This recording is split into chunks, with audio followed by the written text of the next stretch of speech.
Good morning mga B! Good morning! Happy Sunday! Late pala ako ngayon nagising kasi kagabi. Late na rin ako nakatulog. It's around 12 o'clock because I'm watching Netflix. Meron kasi pinapanood dun sa Netflix. Kaya pa, hindi ko na malayan yung oras. Madaling araw na pala and kagabi din si Cooper doon siya natulog sa room namin. So si Max, siya yung natulog dun sa breezeway kasi ayaw niya matulog dito kasama si Cooper kasi nga nag-ano lang sila, nag-aaway lang. Tsaka si Cooper lagi niyang inaasar si Max, parang ganun. And ngayon, magluluto pala ako ngayon ng boneless bangus. So ang ilalagay ko lang is yung blackened seasoning mga B. Tapos i-ano ko lang siya, i-air fryer. Air fryer lang natin siya. So ito yung ano ko mga B. Ito yung aking boneless bangus na aking nabili sa Pinoy store. Yung dito lang malapit sa aming mga B. Tapos ito yung aking ito lang yung seasoning na ilalagay ko. Blackened red fish magic. So ito lang ilalagay ko, tapos i-boil ko lang siya, ano ko lang siya sa air fryer, lulutuin sa air fryer. Tapos, meron din pala akong mga binakabili ako ng ating sweet potato. Ano siya? Asian potato. Ito yung gusto ko. Ito laging binibili ko. Kasi before, dating ko dito, bumili ako ng sweet potato, pero hindi ko nagustuhan yung texture ng sweet potato nila. So, naghanap talaga ako. Buti na lang, meron silang Asian doon. Medyo a little pricey lang. Pero, hindi naman ganun kamahal. Siguro mga almost $2 ang isang piraso. Pero, syempre, piliin mo na lang yung malalaki, diba? So, ito yung mga biginay ko na siya. Inanong ko na sa water para hindi siya mangitim. So, ito. Piprituhin ko to mamaya mga bi para pwede ko siyang pang snack and at the same time, pwede ko rin siyang pang lunch. Ganyan. So, ito. And then, dahil nga diba mga B, dito, puro ako luto lang, tapos i-freezer ko, tapos pag gusto kong kainin, saka init-initin na lang. So, meron ako dito nung nakaraan. Last na to, sa freezer ko lang naman, sa freezer ko nilagay. So, meron ako ditong pork dinuguan. Nagluto ako nung nakaraan. And then, meron din ako dito mga B. Ito yung niluto ko, yung adobong sitaw. Ngayon ko lang din siya kakainin. Ayun. Pailin-ilin lang ako mga B. Kasi sayang naman kasi kung hindi ako makakain, diba? So ito, initin ko na to mga B. Dandahanan lang natin pag-init. Kasi pag malakas yung apoy, diba? Na ano siya, nasusunog. So, takpan lang natin ito mga B. Ay, malaki naman yan siya. Ano bang pwede kong gamitin dyan? Kasi mga later na lang. Tapos, yung ating fish, ilulutuin ko siya sa 390 Fahrenheit for 13 to 15 minutes siguro. Kasi itong aking boneless bangus is malalaki siya mga B. So, for now, so ngayon, anuhin ko na siya. Lalagyan ko na siya ng seasoning. So, instead of salt and pepper, ito kasi mga B, nandito na lahat yung kanyang mga ingredients, yung pang season, talaga, mix na siya. So, this is good for seafood. And, kaya ako bumili na ito mga B, dahil kumain kami ng asawa ko dito sa malapit na Asian restaurant, seafood restaurant. Ito yung in-order ko sa kanila. Itatry ko to sa bangus. Para naman maiba, di ba? Lagyan na natin.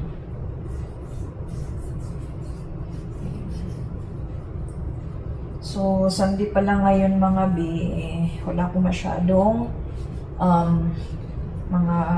wala ko masyadong gagawin. Kumbaga, ito yung rest day ko. Usually naman, ginagawa ko lang naman dito sa bahay. Siyempre, yung maglilinis, mag-ano sa mga aso ko, magpapakain, tapos didilig dun sa mga halaman ko, tsaka yung mga tanim ko doon yung abi. And kahapon pala, meron akong pinalitan doon na bintana namin na Sira na kasi siya. So, inanuan ko lang, pinalitan ko ng mga ng salamin. Kung di na ako nakapag-video, so ito yung mga ipakita ko sa inyo. Lulutuin ko na siya ngayon pa lang kasi para mamaya hindi na ako magluto-luto. Isahan na lang sa umaga.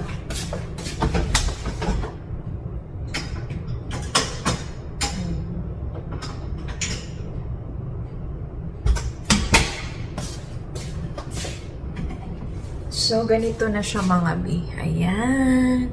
Hindi na siya. Nakikita niyo ba? Ayan na siya. Anuan ko lang siya ng pala oil. Kasi, ano nga pala yan mga sa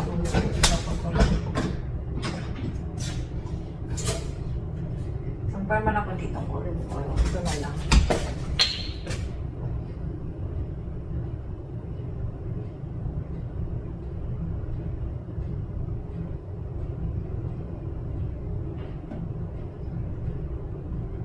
Ayan pala mga B is San Pedro doon sa atin, no? Dami kong nakikita sa post sa Facebook, naliligo na sila. Yan ang nakakamiss sa atin. Pag San Juan, yan. Sarap maligo sana. Dito kasi wala eh.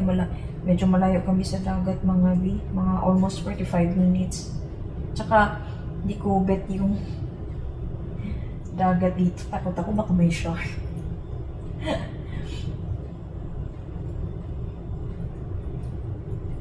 Tsaka dito mabuhangin, hindi kayo sa atin, di ba, mabato na maliliit. Dito kasi hindi. Ganda yung panahon ngayon. I mean, sana ganito na lang lagi. Summer talaga. Wala ng hurricane. Tapos kahapon, habang chinek ko rin yung bird feeder ko. Wala nang laman. So, nag-refill ako para naman yung ating mga visitor dito na mga ibon makakain sila. Ang gaganda pa naman ng mga ibon dito mga iba't ibang kulay. May blue, tapos may red, may white, yan. At doon ko sila nilagay na sa harapan, sa driveway, sa gilid, meron doon may puno doon. Doon ko nilagay. Kasi kung dito sa playground nila Cooper, si Cooper talagang magtapatalon. Dahil minsan meron ding squirrel dyan. Talagang hahabulin niya. Yun yung iniiwasan ko. Kasi may time na anong nakaraan, nakalabas talaga siya sa nila mga B. So, nilagay naming bakod. Kaya niyang talunin ba? So, ayan. Ko lang. Siguro, isa-isa lang kasi hindi man kasya pag And dahil di pa rin ako nakapag-breakfast. Ayan lang natin.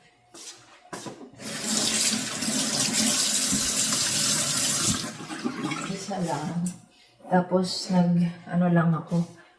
Inom lang ako ng mainit na tubig.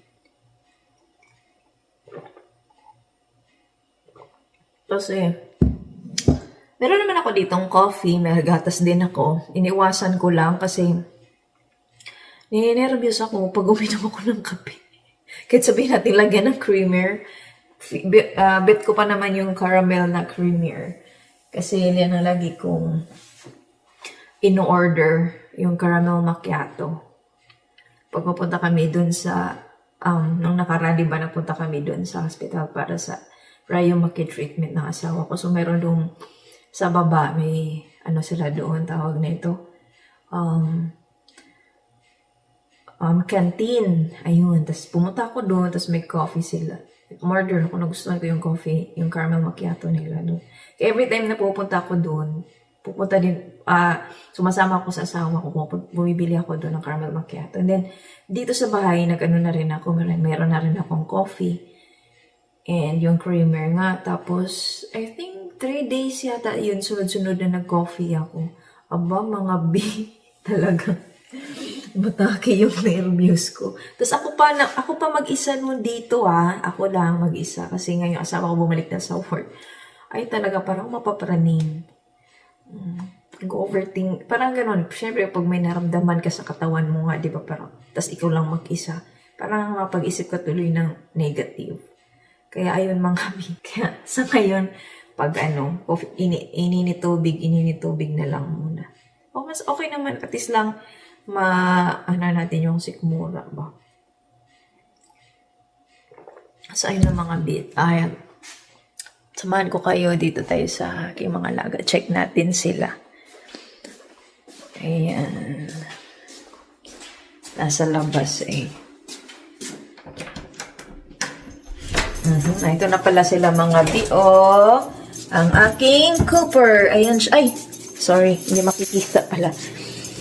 A few moments later.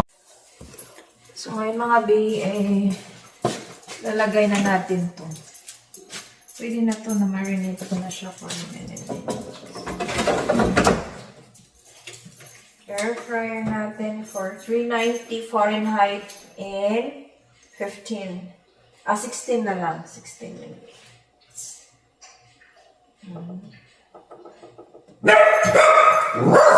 Max, what are you doing? Nobody is out there. What's wrong, ha? So, ayan. Ganito lang kami mga aking mga alaga. Ayan. Mamaya, matutulog ako kasi nantok pa ako dahil si Cooper doon nga siya natulog sa kwarto namin and at the same time, hindi ako makatulog kasi ikot-ikot man siya, oy. Tapos nagigising ako pag ganyan. So, yun lang mga before now. Bye muna. Bye! So, ayan na mga bi yung ating piniritong kamote. Ayan siya, diba? Tara! Tapos yung aking ininit na dinuguan at ito naman yung ating mga bi. Ayan, adobong sitaw at yung aking leftover na rice, mga bi. Tapos, yung isa niluto ko na yung, kasi dalawang pirasong yun, di ba mga bi? Dalawang pirasong bangus. So, niluto ko na mga bi. Tapos, ito yung luto na mga bi. Chararan! O, di ba? Masarap na siya. So, ayan. Ayan mga bi, yung pagkain nila. Pasensya kayo sa aming sahig dahil hindi pa siya nalagyan ng tawag nito, tiles. Kasi dati, itong bahay na to mga bi, carpeted lahat to. Tapos tinanggal ko pagdating ko dito kasi ayoko nga ng carpet mga bi. So ngayon babalik na rin natin kasi baka good na ito. Ayan na nga. Tapos pa naman ako sa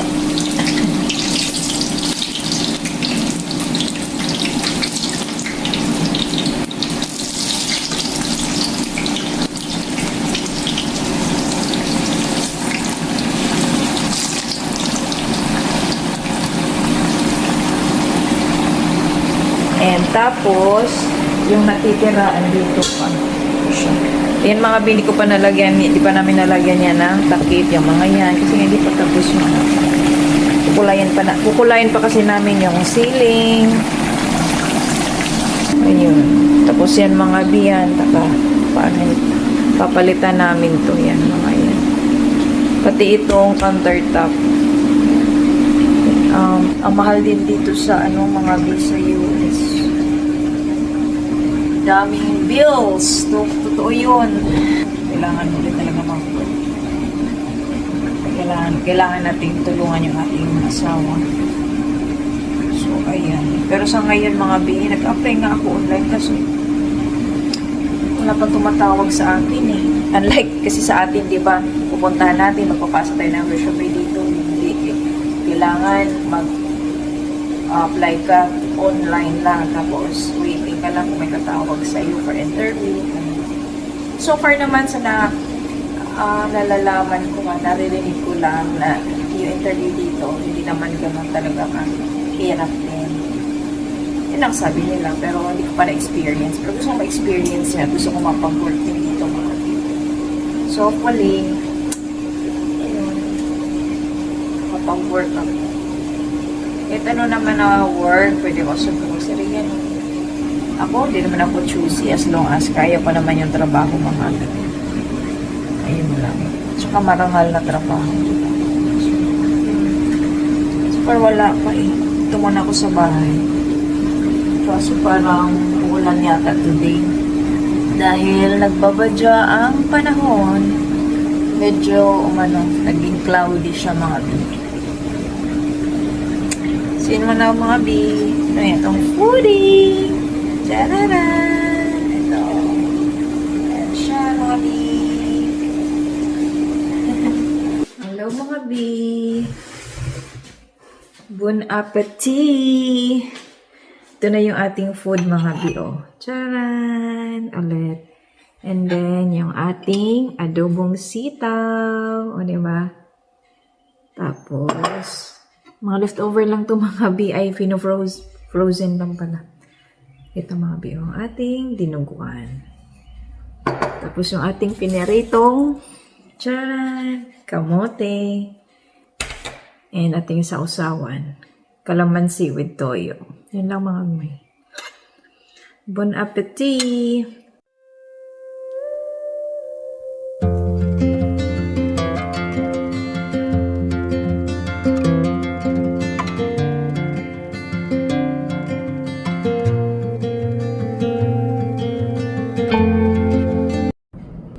Tikman natin yung ating kauhawan. Sarap.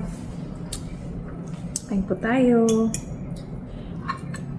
Tikman natin itong ating boneless bangus.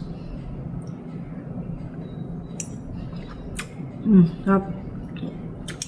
Sakto lang yung lasa niya.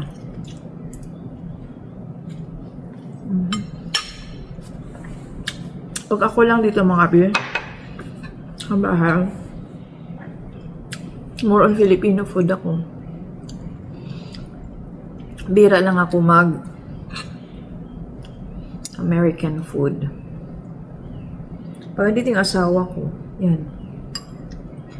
American food ako. Pero may times talaga kahit nandito yung asawa ko, yan kinakain ko pa rin. Niluluto ko minsan yung Filipino food. Kasi gusto kong ipatry sa kanya ba. Kaso hindi man pala kayo yung asawa ko. Pero sa work niya, yan, kumakain siya kasi yung chef nila doon, kung anong luto ng chef nila, nakakainin niya minsan rice. Pero kunti lang talaga siya pag kumain ng rice.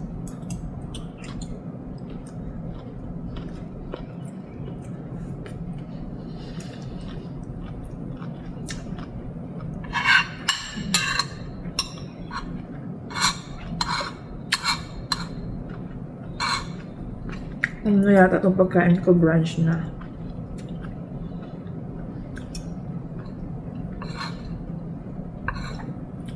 Kaya gusto ko rin minsan nakakamaya ko mga bi. Pag talagang ano ko kumain, nagkakamaya ko mga bi. Ganado.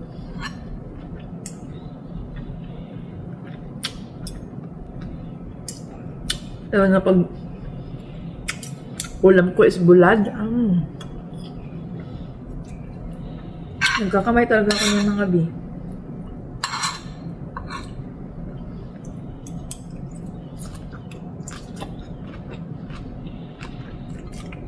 Namiss ko talaga yung ganitong ulam sa atin, yung mga gulay lang. Nasanay man ako mga bi. Kahit nga sa yung nilagang buto-buto, basta marami lang gulay. Ay, naku. Okay na ako dun, mga be. Kahit dito, ginagawa ko rin yun. Sabi nga ng asawa ko, ba't buto-buto yung niluluto mo? Meron naman yung may laman. Sabi ko, malasa kasi pag malasa sa, pork buto-buto, di ba?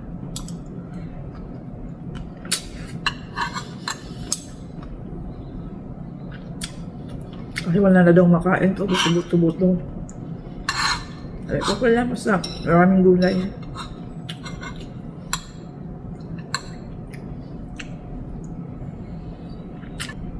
Si Cooper, kailangan niya tagang kumain dahil meron pa siyang gamot na iinumin. Kailangan niyang matapos pag-inom yun until Tuesday morning. Kanyang antibiotic. Kasi ngayon, natanggal na naman yung kanyang cone color. Tapos hindi ko na ibabalik kasi kahirapan eh. Tumatakbo siya, pati tuloy ako. Pero kami naglalaro. Tsaka medyo umano naman na yung sugat niya. Nag-healed na ba? Talaga nung kagaya ng mga 2 days. May langaw man nakapasok eh.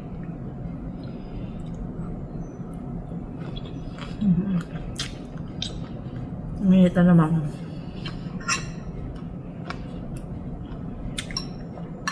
Hapon pala sa hapon. Nag-karaoke pala ako mga bel. Kung dito lang sa loob ng bahay,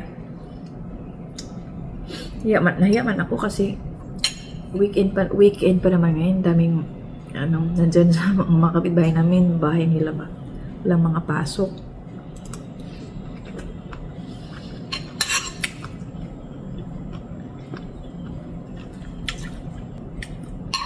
Next week, na dito? Holiday. 4th of July. Parang sa atin, Independence Day. Dito, ganun din. Tapos may mga fireworks sila mga bit.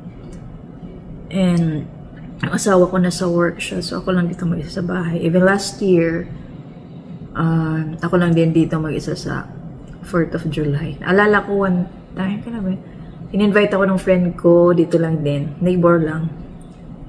Pero syempre, ka pa rin. Sinundo niya ako ng car niya dito. Pero, yun. Umuwi din ako after. Gabi na yun eh. Siguro around 7 o'clock na yun. Doon lang ako nag-dinner sa kanila. And, ayun. Yung mga kapitbahay namin, walang tao. Kasi, siguro may pinupuntahan sila or mga family din, ganyan. Pero usually dito masaya yung 4th of July nila. May mga fireworks display sila. Or kahit sa bahay siguro nila. Meron.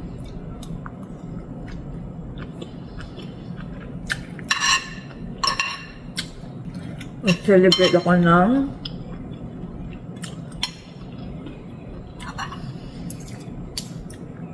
Fourth of July dito. Kami lang yung mga halaga ko. Plan ko na mag-grilled siguro ako ng pork belly. And tas pakainin ko rin sila. Mag-celebrate din kami. Wala. Puro kwento lang naman yung atong nabuhat ay mga big ayaw.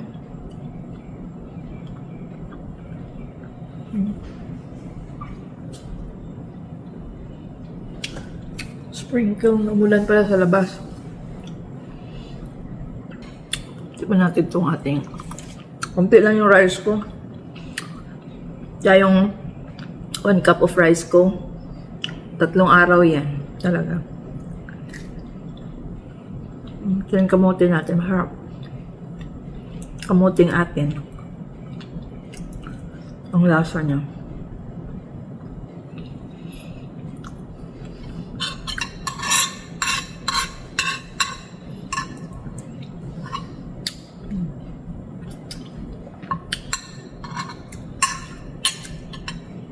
Ako lang mahilig dito bumili ng pork. Wait. Asawa ko more on siya, beef or chicken. Pero more on beef siya. Gusto niya steak.